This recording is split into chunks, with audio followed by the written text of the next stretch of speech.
In this video, I'm going to show you how you can disable USB ports on your computer or on your laptop. If you find this video helpful, I'll kindly request that you support me by liking the video and also by subscribing to my channel. Now, for you to be able to disable your USB ports on your computer, you first need to access the device manager.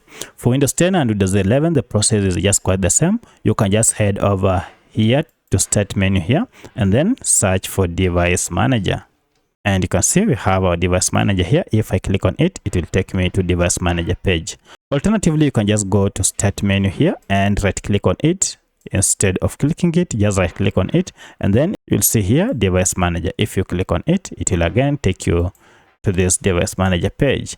Now, once you get to the device manager, you will need to access USB ports and they are located under universal serial bus controllers, which is the last option. Go ahead and toggle on it and you'll be able to see all the USB ports that you have on your computer or laptop. From here, if you want to enable any of these USB ports, you can simply go ahead and right click on it. For instance, we want to disable this and then click on this option called disable device. If I click on it, you have to confirm if indeed you want to disable it, and I'll go ahead and click yes.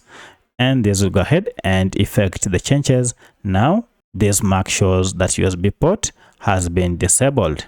From here, the USB port that has been disabled will cease functioning until it is enabled. So you can go ahead and disable as many as you want and then that will be okay.